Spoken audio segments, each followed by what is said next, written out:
This story does not appear in history books. It survives in fragments, in whispers passed between men who stopped lowering their voices only after the bottle was empty.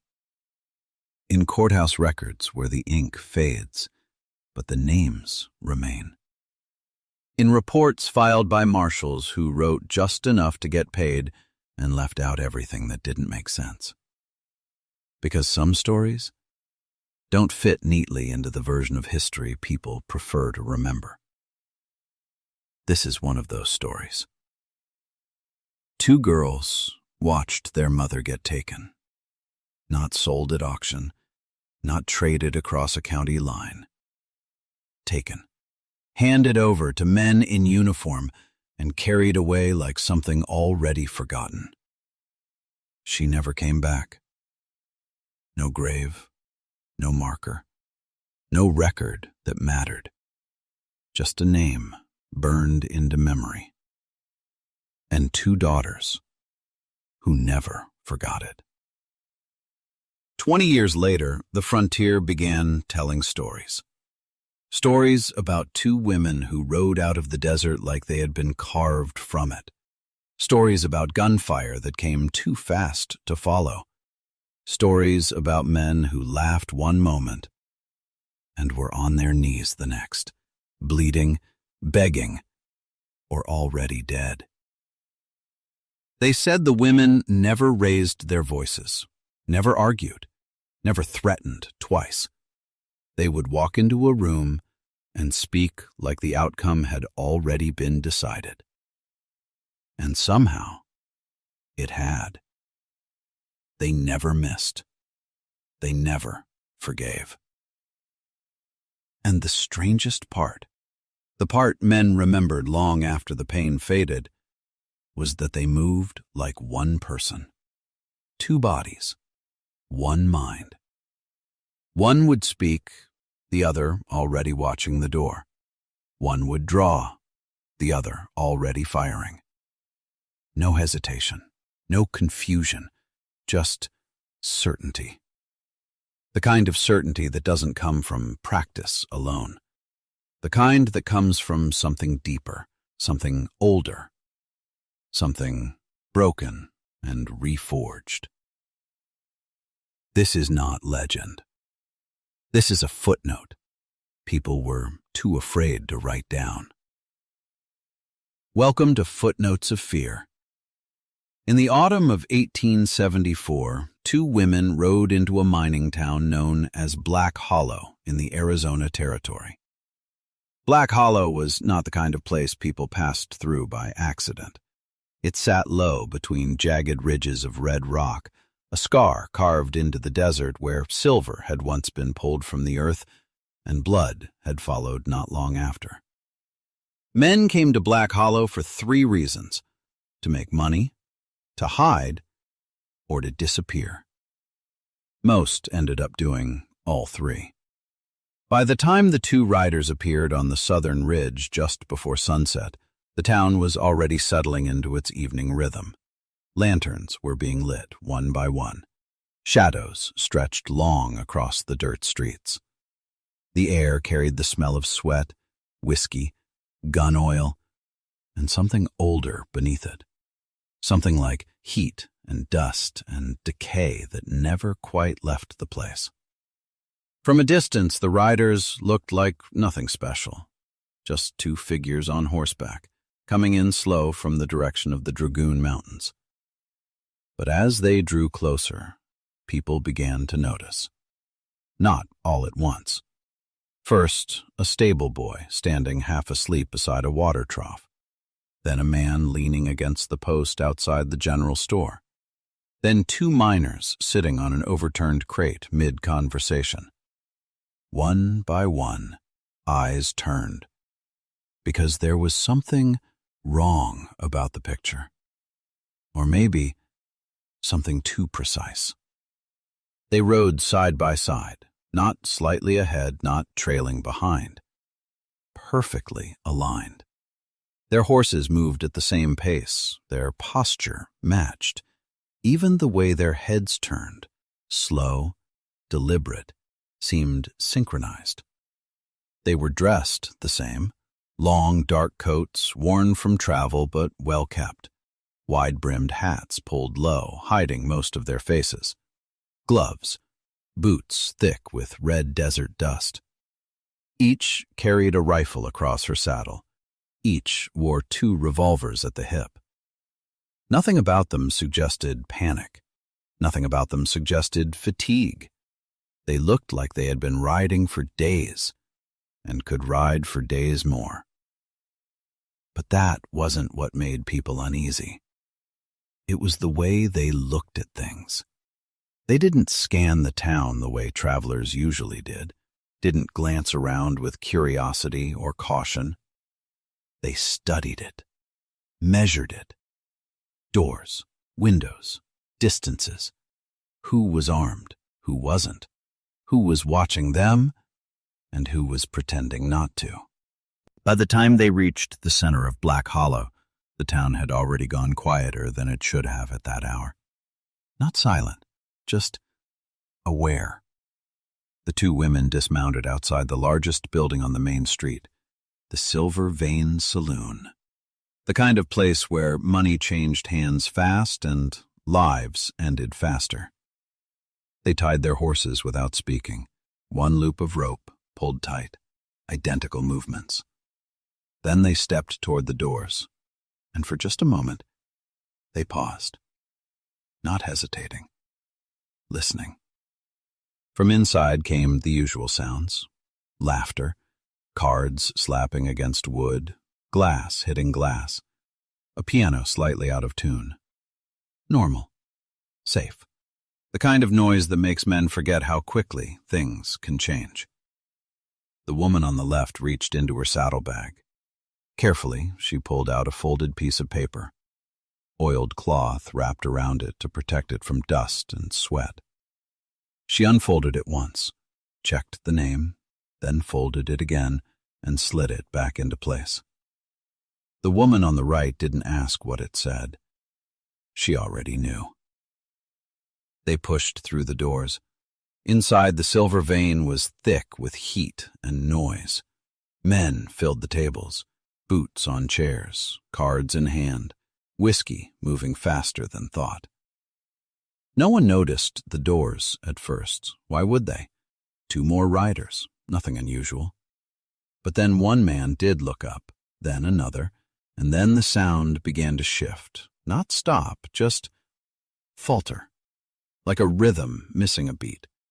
Because now people were seeing them clearly, seeing their faces beneath the shadow of their hats, seeing that they were black, seeing that they were women, and seeing the guns.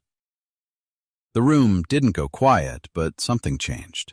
The kind of change that happens when instinct speaks before the mind catches up. Behind the bar, the bartender straightened slightly. His hand drifted, subtle, practiced, toward the shotgun beneath the counter. Near the center of the room sat Cyrus Holloway. He was easy to spot. Big man, broad shoulders, confidence that came from months of not being found. 6 men around him, all armed, all watching the room in the lazy way of men who believed nothing could touch them. He had been hiding in Black Hollow for 4 months. 4 months of drinking, 4 months of spending money. 4 months of telling himself the law had lost his trail. He was wrong.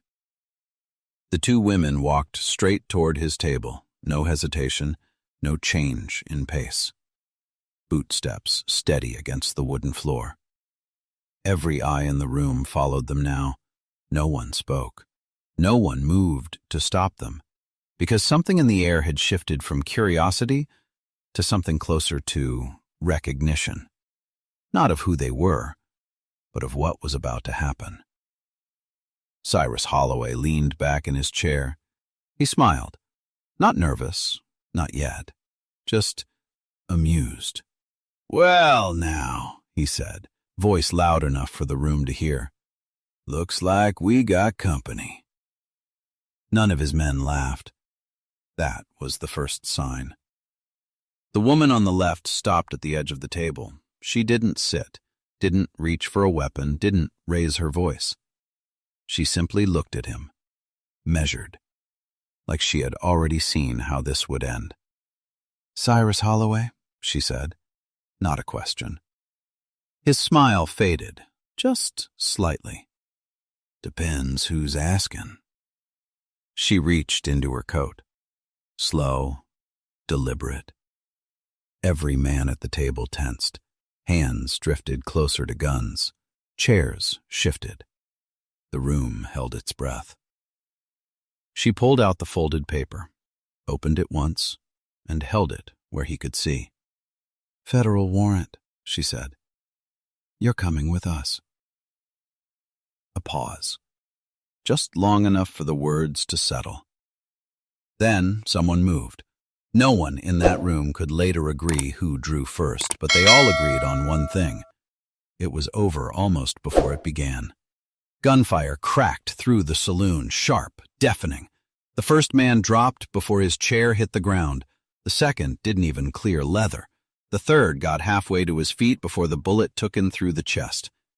Chaos exploded. Shouting, splintering wood, bodies scrambling for cover, and in the middle of it, the two women moved like it was already finished. No wasted motion, no panic. Shots placed clean, controlled, final. 40 seconds. That was all it took. When the smoke cleared, 3 men were dead. 2 were bleeding out on the floor. 1 had gone through the back window and kept running. Cyrus Holloway was on his knees, hands bound tight behind him with rawhide. Blood in his mouth where the butt of a revolver had broken his teeth. The room was silent now. Not the earlier silence. This one was different, heavier, permanent.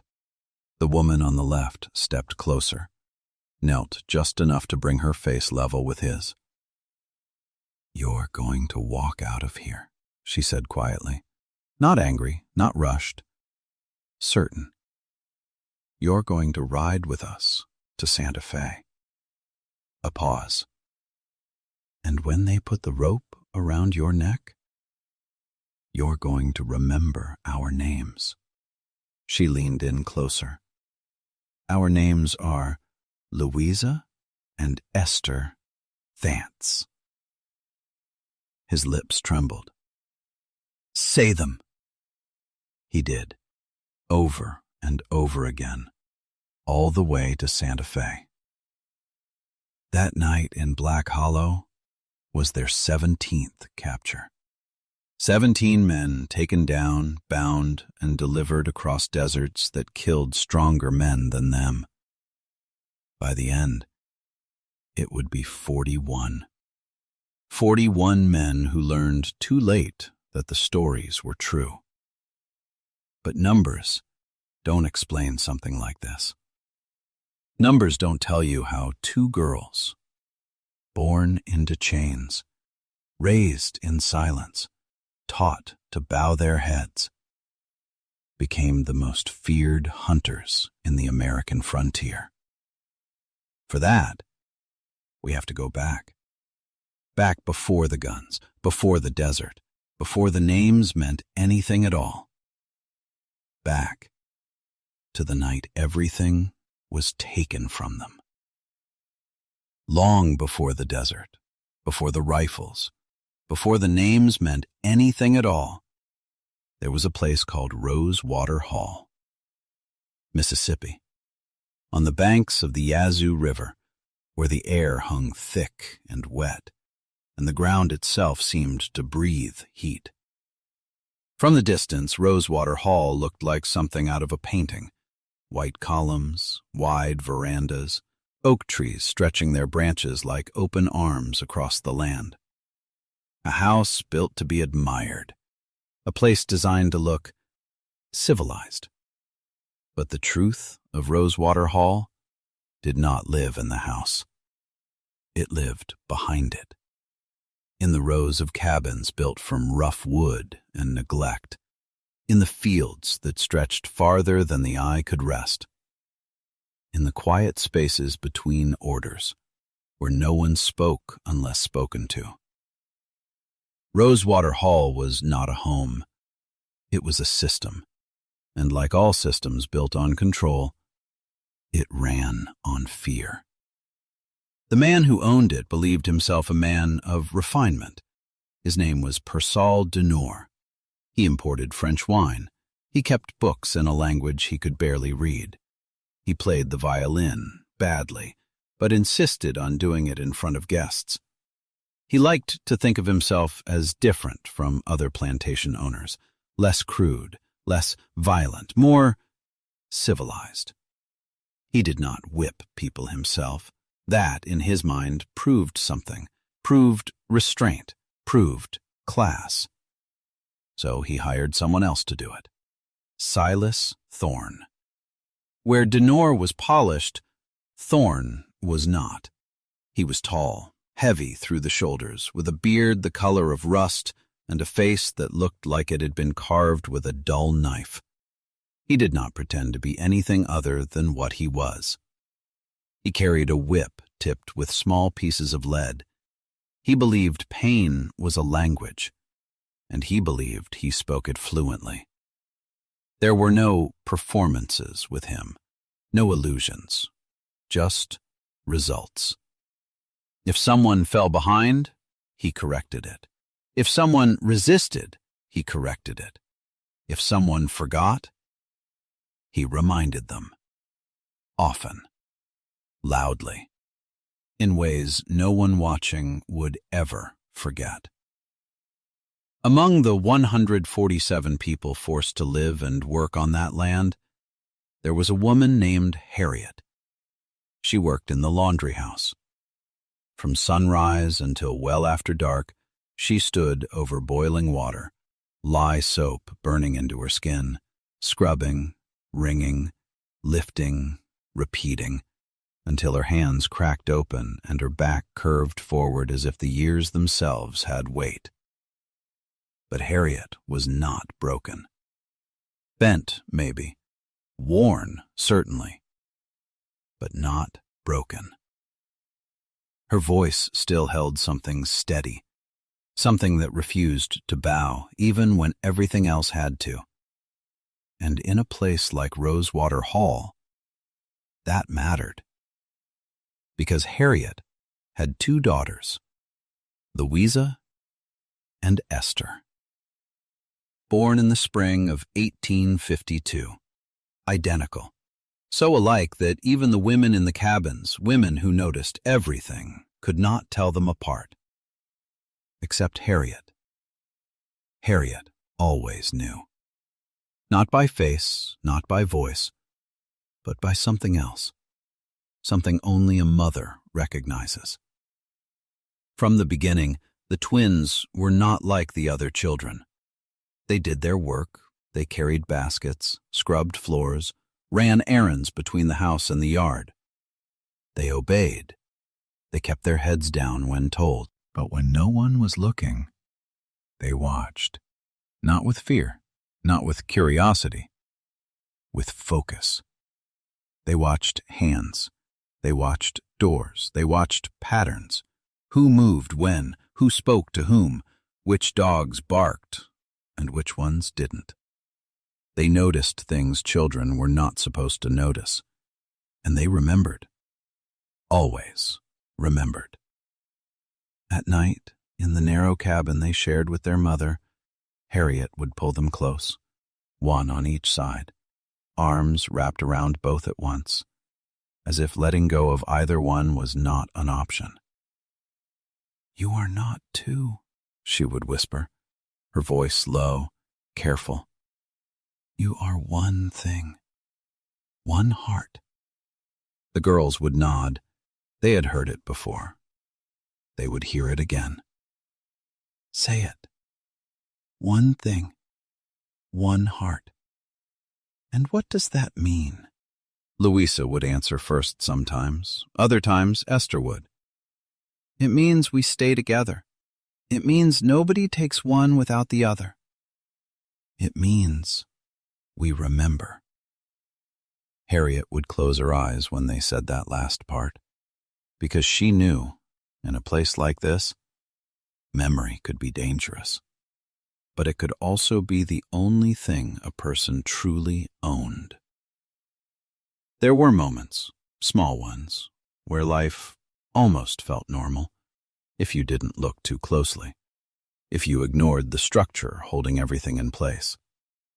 Laughter between the women in the laundry house, a shared piece of bread, a song carried low so it wouldn't travel too far.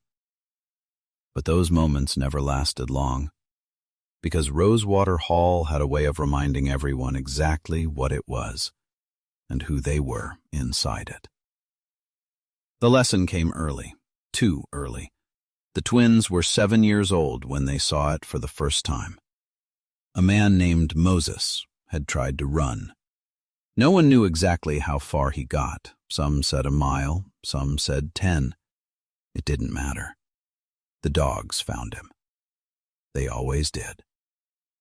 He was brought back at dawn, tied across the back of a horse, blood dried into his clothes, legs torn where the dogs had caught him in the swamp.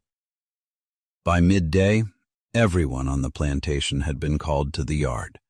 Houseworkers, field hands, children. No one was excused. That was part of it. The frame had already been set up, wooden posts, crossbeam, something built not for use but for display. Silas Thorne stood beside it, calm, as if this were routine, because to him it was. Moses was untied from the horse, dragged forward and secured to the frame, his body barely held upright by the ropes that bound him. Harriet stood in the front row, the twins pressed close to her sides, too small to hide behind her, too visible to be ignored. Harriet tried to turn their faces away, just slightly, just enough. Silas Thorne saw it. Of course he did. He stepped forward, stopped everything. "Let them watch." His voice cut through the yard, flat, final. "They don't see it. They don't learn." He reached out, not gently, and forced their faces forward. "Watch." The first strike echoed, sharp, loud enough to carry beyond the yard. The second came faster, then the third. Then there was no counting anymore. Only rhythm, only sound. The crack of leather, the intake of breath. The silence that followed each blow, as if even the air was waiting to see if it would stop. It didn't. Harriet held the girls close, too tight, her hands trembling where they gripped their shoulders. But she didn't cover their eyes again. She couldn't. They stood there, and they watched, because they were made to. Because in that moment, they understood something no one had explained to them before. This place was not built to keep people alive. It was built to keep people controlled. Moses did not die that day. That would have been easier. He lived 3 more days, long enough for infection to take hold, long enough for the fever to rise, long enough for everyone to see what happened after the punishment ended. Then he was buried. No marker, no name written anywhere that mattered, just earth and silence. That night, the twins lay awake on their pallet, the cabin dark, the air thick. Their mother breathing beside them, not asleep, just still. For a long time, no one spoke. Then Louisa whispered, "So that's what happens." Esther didn't answer right away. She had seen it too, felt it. Not just the violence, the certainty of it. "They want us to remember," Esther said finally. Louisa turned her head slightly in the dark. "So we do." A pause. Small, but something shifted inside it, something quiet, but permanent. "One day," Louisa said, her voice low, not angry, not loud, just certain. "One day, we're not going to stand there." Esther didn't ask what she meant. She already understood. "We won't stand there," she said. "We won't watch. We'll remember." That was the first time they understood what this place really was. Not the house, not the land, but the rules beneath it. The rules that said what could be done and what would happen if you tried to change it. And that night, lying awake in the dark, they made their first promise. Not to survive, but to remember. By the summer of 1862, the world beyond Rosewater Hall had already begun to tear itself apart. War had spread across the country like a slow fire, north against south, brother against brother. Armies moved, cities fell. Names of places the people on the plantation had never seen were spoken in the big house as if they mattered more than anything else. But inside Rosewater Hall, very little changed. The fields were still worked, the orders were still given, the punishments still carried out. War was something that happened somewhere else, something distant, something that did not reach far enough to loosen the grip of the men who controlled this place. At least, not yet. The news came in pieces, fragments overheard through open windows, words repeated quietly between workers who listened more than they spoke. Union, Confederate, battle, loss. The twins learned early that information mattered, even when you didn't fully understand it, even when it changed nothing. Yet. It was a Sunday in June when the war finally stepped onto the grounds of Rosewater Hall, not as an army, not as a battle, but as a single man, Colonel Augustus Finch. He arrived just after noon, riding at the front of a small escort. Uniform clean, boots polished, posture straight in a way that came from years of being obeyed without question. He carried himself like a man who did not need to raise his voice to be heard, the kind of man who walked into a room and expected it to belong to him. And usually, it did. Purcell Denore greeted him at the front of the house, smiling, welcoming, playing the role he preferred, the civilized host. Wine was brought out, chairs arranged on the veranda. They spoke for a long time about the war, about supply lines, about shortages, about needs. Because that was why Colonel Finch had come. The Confederate Army needed labor, men to build, men to dig, men to carry. And when men were not enough, they took whoever they could use. Denore understood this immediately. He also understood something else. Field hands were profit. Cotton, money, control. He was not going to give them up, not if he could avoid it. So he made an offer, a different kind of trade. That afternoon, Harriet was called to the main house. She did not know why. She wiped her hands on her apron before stepping inside, straightened her back as much as she could. She had done this before, been summoned, given instructions. But something felt different. The air inside the house was quieter than usual, too still. The twins watched from a distance, from the edge of the yard.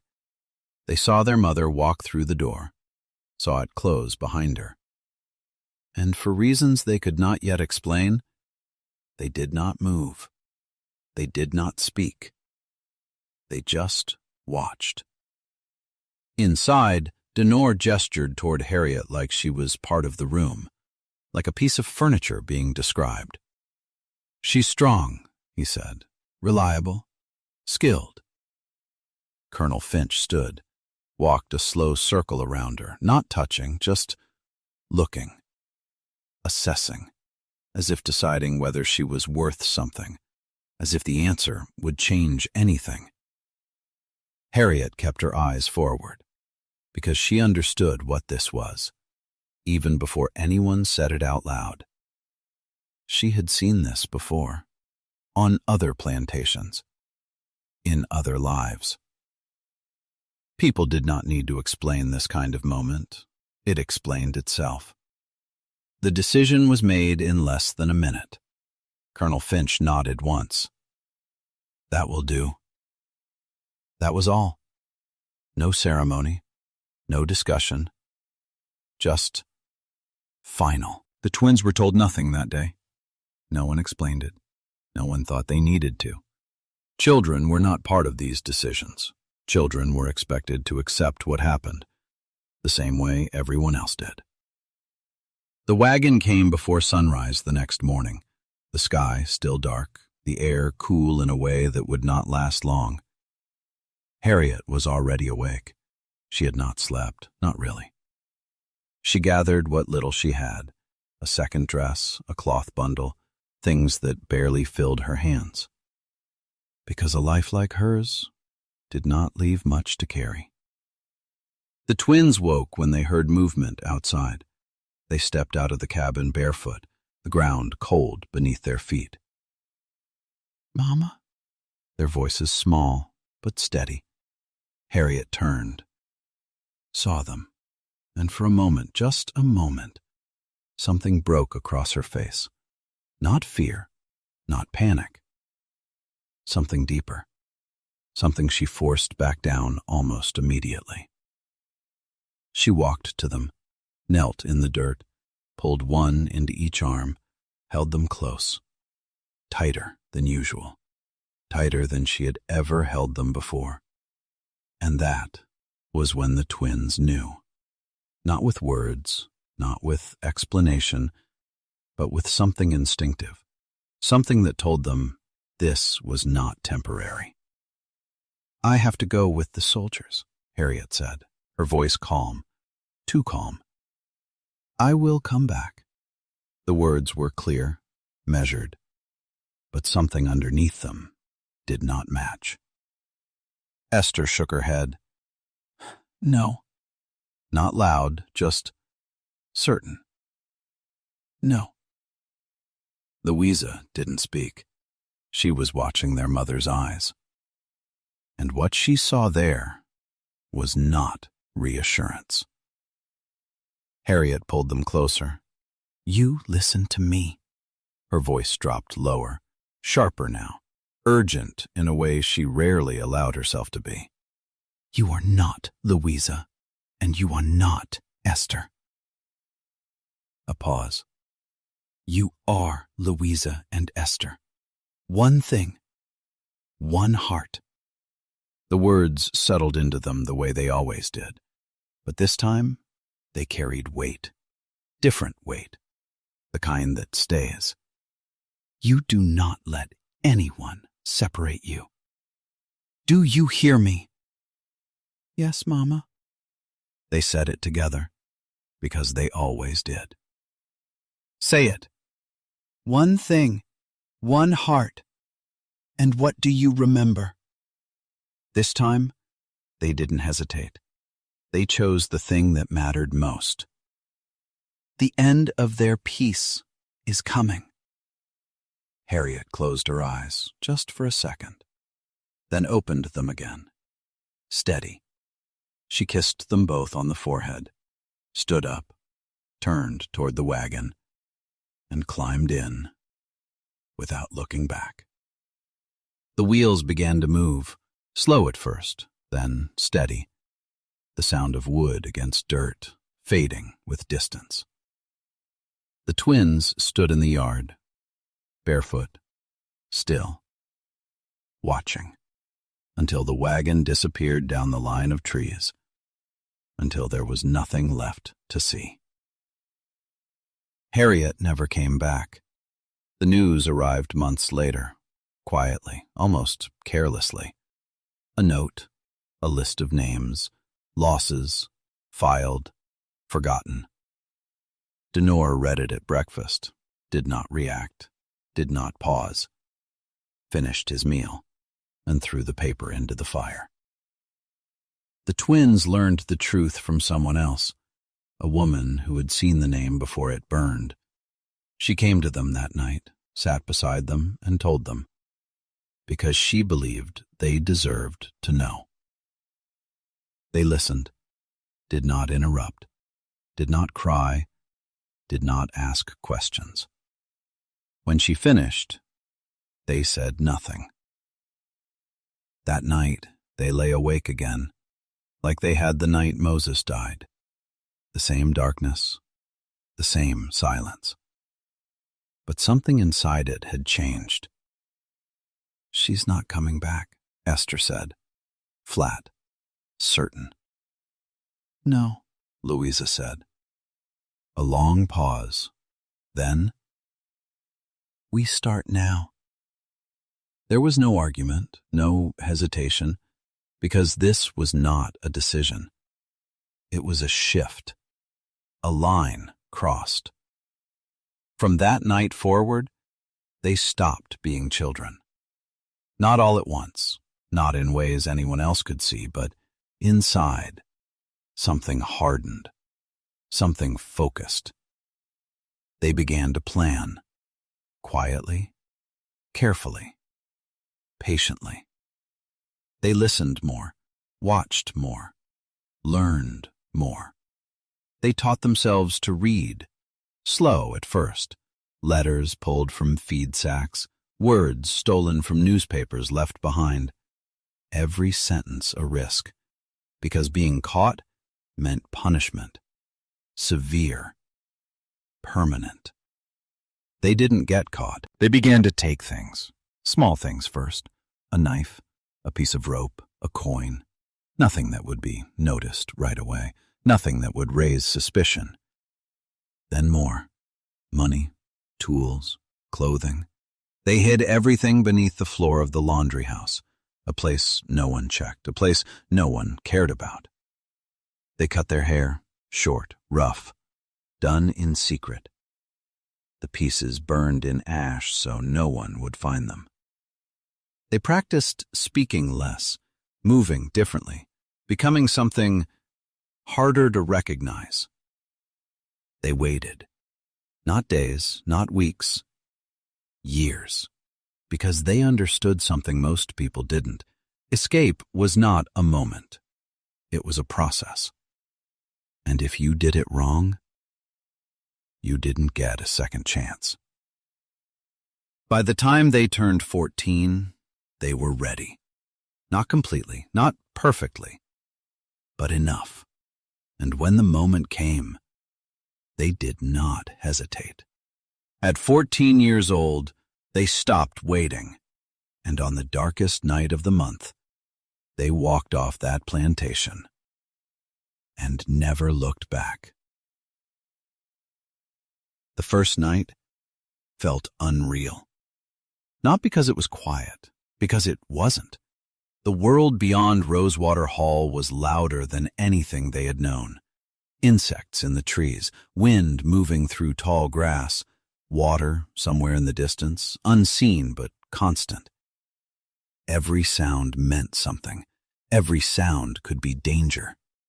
And for the first time in their lives, no one was watching them. No one was telling them where to stand, where to walk, when to stop. They were alone, truly alone. And that freedom did not feel like freedom. It felt like exposure. They moved at night, always at night, because night hid them. During the day, they disappeared, into trees, into brush, into the hollow spaces where the land folded in on itself. They did not build fires, did not speak unless they had to, did not take roads. Roads meant people. People meant questions. Questions meant risk. The food lasted 3 days. The cheese first, then the bread. After that, nothing. Hunger is not dramatic, not at first. It does not strike like pain. it settles in. Quiet, persistent. A slow draining of strength, a narrowing of thought. Everything becomes smaller, simpler. One idea repeating over and over again. Eat. On the fourth night, they reached the river, the Yazoo. Wide, dark, moving faster than it looked from the bank. They stood there for a long time, not speaking, because they both understood this was the line. Once they crossed, there was no turning back. Not that there had been before, but this made it real. Louisa stepped forward first, not because she was braver, because she always moved first. Esther followed, because she always did. The water was colder than expected. It hit like a shock, pulled at their legs immediately. Stronger than it looked. Always stronger than it looked. They held the sack above their heads, the revolver wrapped tight inside cloth. Everything they had, everything they needed, balanced between them. Halfway across, Esther slipped, just slightly, but enough. The current caught her, pulled her sideways, under. It happened fast, too fast for thought.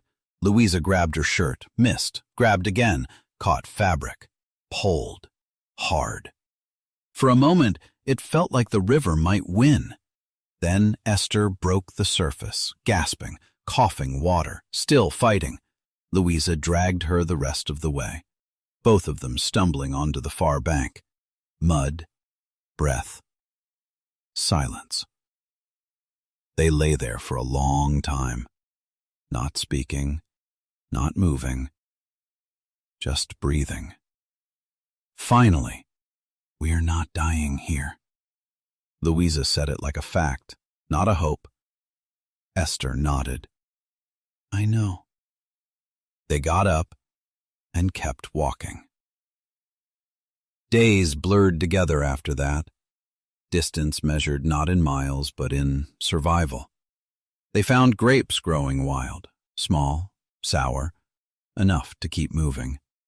They drank from streams, sometimes clean, sometimes not. It didn't matter. They slept in shifts, one resting, one watching. Even when exhaustion pressed down so hard their eyes burned to close. Because now, there were no walls, no boundaries, no rules except one. Stay alive. On the seventh night, they saw a light. A small farmhouse set back from the road. Alone. They watched it for an hour from the trees. Silent. Still. One person inside, moving slowly. No sign of others. They were starving. Past the point of weakness. Past the point of thinking clearly. "This could be a mistake," Esther said. "It might be," Louisa answered. A pause. "But so is starving." They approached, slow, hands visible. The door opened before they knocked. An older black woman stood there, eyes sharp, already understanding more than they had said. "Get inside," she said. "No talking out here." Her name was Priscilla Hayes. She fed them first. No questions, no hesitation. Food placed in front of them like it had been expected. They ate too fast, almost made themselves sick. She didn't stop them, didn't comment, just watched. She let them sleep in the loft. 2 days, no questions, no pressure, just rest. On the third day, she sat them down. "Now tell me." And they did. Everything. Rosewater Hall, their mother, the escape. Priscilla listened, didn't interrupt, didn't react. When they finished, she sat in silence, thinking. "You can't go north," she said finally. They looked at her, confused. "That's where everyone runs," she continued. That's where they're watching. A pause. You go west. West? Yes. Her voice steady, certain. Out where the rules aren't finished yet. Out where a person can disappear and become something else. That word stayed with them. Become. They stayed with her through the winter. She taught them to shoot, slow at first, hands shaking, then steady, then precise. She taught them to ride, fall, get up, do it again, until falling stopped mattering. She taught them to think, to read people, to read danger. And before they left, she gave them everything she could. Guns, a horse, a mule, and one last piece of advice. Out there, nobody knows who you were. A pause. So decide who you're going to be. They rode west. Months later, in eastern Texas, they met 3 men. The men saw them first, rode up slow, smiling. "Where are you boys heading?" Louisa answered, low voice, controlled. The story didn't matter. The men had already decided. "You're coming with us." Silence. The air changed. The twins understood at the same time. This was not conversation. This was decision. The man with the shotgun moved first, or maybe he didn't. No one would ever know. Louisa drew. Esther drew. 2 shots. Then more. The sound echoed through the trees. Then stopped. 3 men lay still. Silence again. They stood there, breathing, guns still in their hands. They had never killed before. Now they had. And nothing in them broke. Esther sat down slowly, hands shaking. Is this what it is now? Louisa didn't answer right away. I think it is. They searched the bodies, money, weapons, and a piece of paper, a bounty notice. Louisa read it, then read it again. They were hunters. Esther looked at the paper, at the number, at the idea. They made a living doing this. A pause. What if we did? Silence. The thought settled between them. Not shocking, not impossible. Inevitable. We could be the ones carrying the paper. That was the moment everything changed. Not when they escaped, not when they survived. When they chose. They found Obadiah Freeman 2 months later, and under him, they became something else entirely. 3 years. 3 years of learning the land, the way water hides, the way tracks speak. 3 years of learning weapons, speed, accuracy, control. 3 years of learning people. Fear, lies, timing. And the rules that kept hunters alive. On the last night, he told them the truth. Together, he said quietly, you are one mind in 2 bodies. They understood. They always had. By 19, they were no longer running. They were hunting. Their first bounty was not clean, not perfect, not the kind of story people repeat in saloons years later. It was quiet, measured. A man named Elias Crowder, wanted for robbery and murder along a stage route near Las Cruces. They tracked him for 11 days, through dry riverbeds, across broken ground where tracks vanished as quickly as they appeared. They didn't rush, because Obadiah had taught them something simple. Speed gets you close. Patience gets you paid. They found him at dusk, camped alone. Confident in the distance he believed he had created between himself and the law. That confidence cost him. They didn't shoot, didn't need to. They approached from opposite sides, no wasted movement, no warning given twice. By the time he understood what was happening, his gun was already out of reach, his hands already bound. He lived because they allowed him to. They rode him into town 3 days later, dust-covered, silent. The marshal didn't ask many questions, didn't need to. The warrant matched, the man matched. The result spoke for itself. $300, counted out in front of them. It was more money than they had ever seen in one place, more than they had ever held. They didn't celebrate, didn't linger. They took the money, bought what they needed, and left. That was how it began. The second bounty came easier, the third faster, the fourth cleaner. They learned, adjusted, refined. And slowly, something began to spread.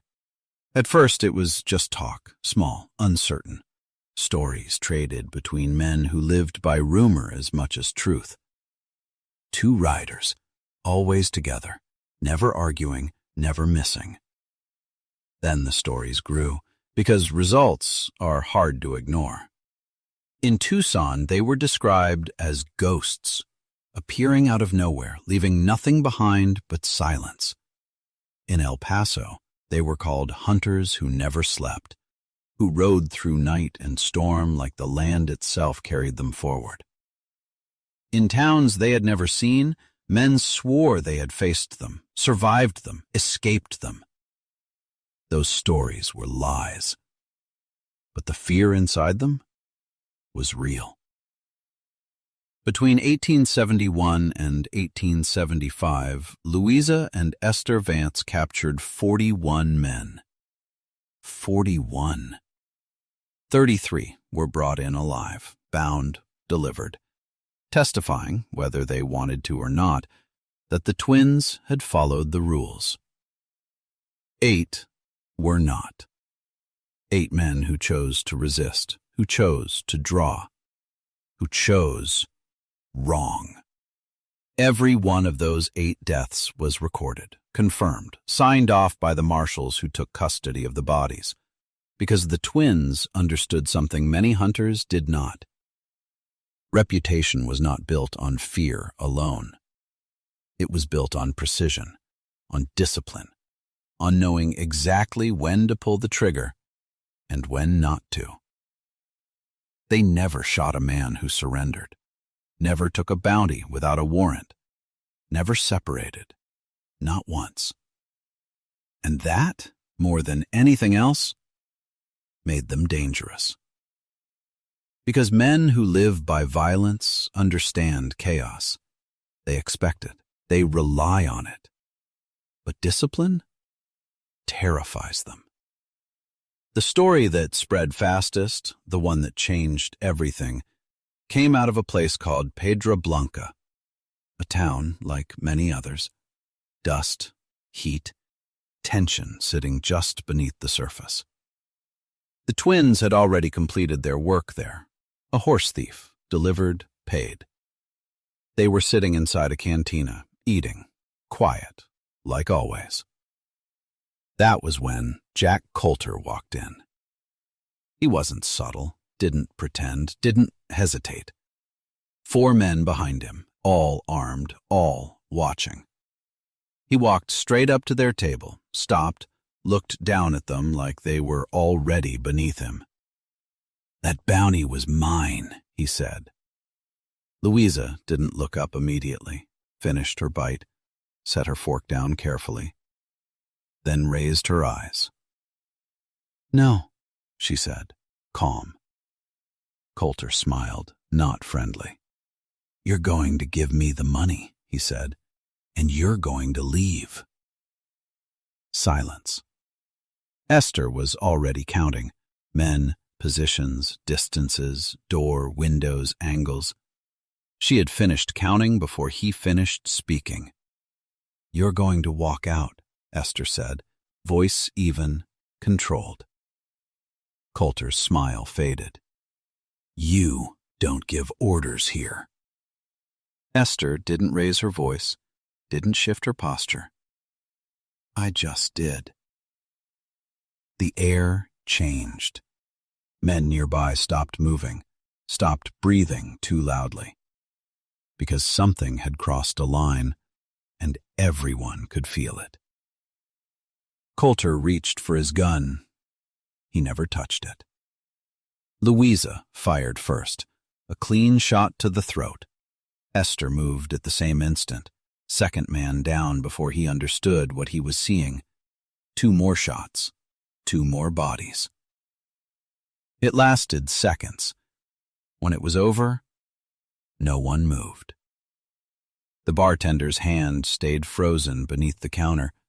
The men at the tables stayed where they were, because they understood something clearly now. This was not a fight. This was execution. The twins holstered their weapons, finished their meal, left payment on the table, and walked out. They didn't look back. They never did. After Pedra Blanca, no one challenged them again. Not directly, because fear had done its work. But fear was never the point. The men they hunted for money were never the ones that mattered most. The real work had been waiting. Louisa carried it with her, always, folded, hidden, close. A piece of paper, worn at the edges, handled enough to remember the shape of her hand.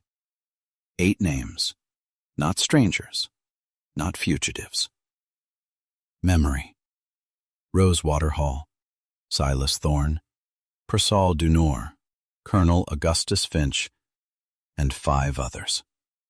Men who stood there, men who watched, men who allowed it to happen.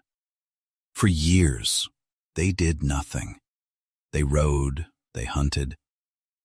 They built something stronger than anger, control, skill, precision, because they understood one thing clearly. When they went back, there would be no mistakes, no hesitation, no second chances. By the end of 1875, they were no longer learning. They were ready. For years, they had waited. They had trained. They had become something the world could not stop.